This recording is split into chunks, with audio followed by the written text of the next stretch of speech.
Hi there, my name is Hannah. I'm a PA student from Methodist University, and I'm just going to be talking to you today about feeding your newborn in the first year of life, okay? Okay.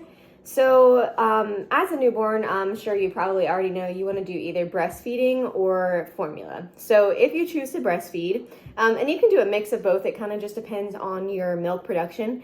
But if you choose to do up until about that 6-month mark, the breastfeeding only, especially during that first month, kiddo's probably going to want to eat every 2 to 3 hours. So just expect that you'll have those nighttime awakenings.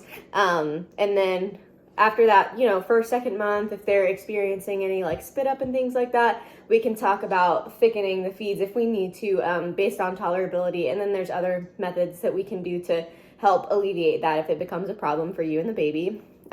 Definitely don't force a schedule with the baby. Just make sure you're keeping track of the wet diapers and the poopy diapers, making sure that they're, peeing and pooping as much as to be expected. And don't force them, to keep that schedule. Definitely keep track of your milk production as well. And then we can keep track of the baby's weight here in the clinic when you're coming for the well-child checkups.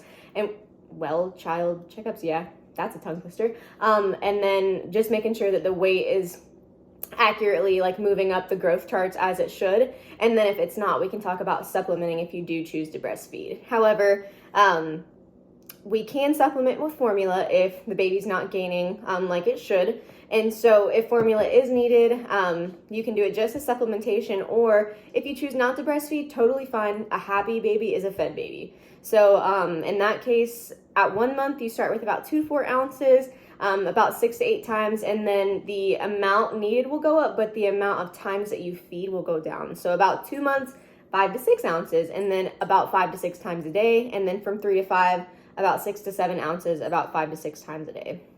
And so then once your child reaches about 6 months of age, you can still do the supplementation with the breast milk and also with the pumping that I mentioned before.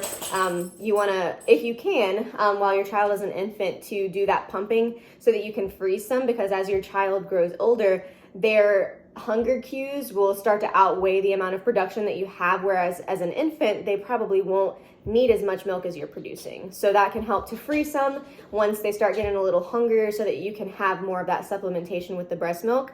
And then you can also continue formula as well. But around that 6-month mark, you can go ahead and start to introduce some solid foods. So you can do some trials with like the rice cereal that you can buy, or even the infant foods that you can just get in the store, like the Gerber baby stuff. And you'll know when your child is ready to start eating that solid food, because they'll start to do things like sit up on their own, hold their head up, like they'll reach for things that you have to try to eat them and like put them in your mouth if it's something that's like enticing to them. Or when you do that trial with that rice cereal, you'll kind of notice that like they'll move the rice cereal to the back of their mouth with their tongue. So they'll show signs that they're ready to start eating. And if you have any questions about that when that time does come, feel free to ask, because you'll have a checkup around that time. Definitely encourage the use of utensils with your baby as well, the baby safe utensils, just to help build them with that autonomy. And then also make sure that they're using cups and not sippy cups. So just a plain regular cup that they can drink out of. Spills are going to be bound to happen, but it's definitely preferential to use just a plain cup over a sippy cup with kiddos, especially as they get older and they're learning to hold things and stuff like that. And then also make sure that you're avoiding juice up until they're about a year old. Once they're over a year old, you can start to, what's the word I'm looking for? Give them juice.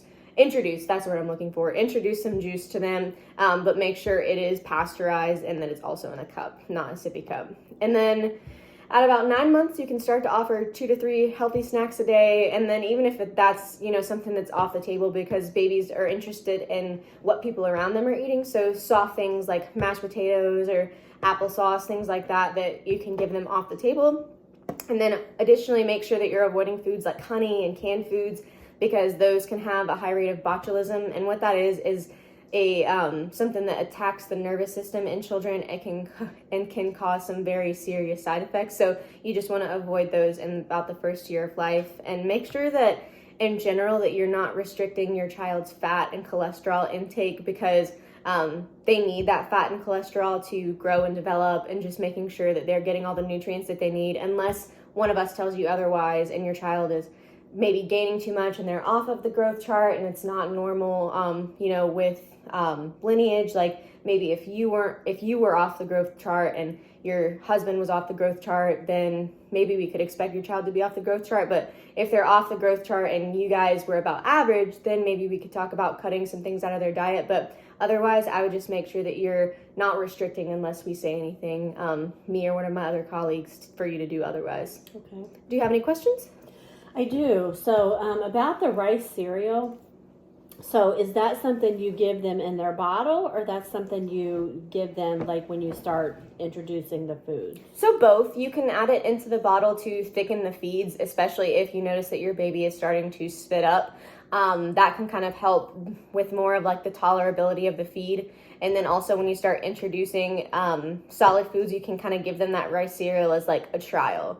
And see like how they do with being spoon fed. Like, are they moving the food to the back of their mouth? Are they holding their head up while they're being fed and things like that? Oh, interesting. So is that the only thing? Because you said you could use rice cereal or something else. What are the other things like you would supplement with Enfamil or what? As in the infant stage? Or, yeah. So you could supplement with like formula. I mean, you can thicken the formula feeds just to help them with feeding, but obviously you can't thicken the breast milk if they're doing like just from the breast. So with the formula feeds, you can use that rice cereal in there to just kind of like thicken up that feed so it makes it a little bit more tolerable for them. Okay, what about the breast milk? Because what I've heard is like generally they want to feed like every 2 to 3 hours. So what if I pumped? Could I then put the rice cereal in the breast milk? That I'm not 110% certain on. I don't see why not, but I can definitely go back out and ask a colleague and just double check and verify that for you, because I'm not 110% certain. I know that the American Academy of Pediatrics suggests that you don't thicken, or that you cannot thicken the breast milk because it's straight from the breast, but I don't see why you shouldn't be able to thicken the breast milk if it's already pumped. So I'll ask and come back and let you know. Okay, yeah, I was just curious. I don't know if I would need to do that or whatever, but I'm a new mom, so how that goes. And then you also said about not using a sippy cup, but I've seen all of my friends, like they're using sippy cups like with their little ones. So why no sippy cup? No sippy cup, just because as your child is growing older, it can cause this. It's not technically a condition, but it's called tongue thrust. So it causes their tongue to go forward more, and it can cause like speech delays and cause them to have developmental issues. And then also when they have the sippy cup, it can cause dental issues, because if you give juice maybe in that sippy cup, then they can hold juice in their mouth, whereas if you were to just use a plain cup, they drink out of it and they swallow, and that can cause cavities to like hold that juice in your mouth and stuff like that. Okay. And you mentioned about like snacks. So I mean, I know like when you're breastfeeding, you have the formula or whatever, then you're starting to move into the foods. But when you mentioned snacks, like what kind of snacks? So you can do just like the baby food that you get out of the like grocery store aisle, or you can do just like table foods. So like say at dinner or whatever, you are having like beef and potatoes and green beans.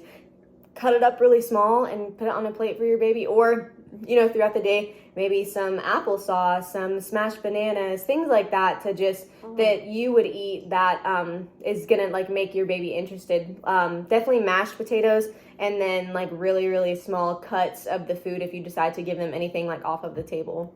Oh, okay. Okay, well that all makes good sense. Are there any things that I shouldn't give them? Like as far as things like I've heard like they can choke like on hot dogs, which like that kind of stuff.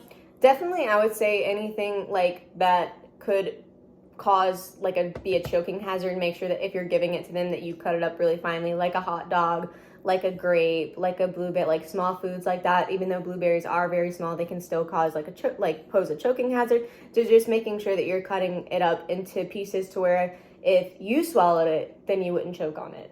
Oh, okay. Well, that all makes sense. So, no, if you could just check on that one thing for certain so I can check, because, I mean, I might have to get some breastfeed, bottles ready that way. So, okay. Okay, sounds good. Thank you. All right, thank you so much.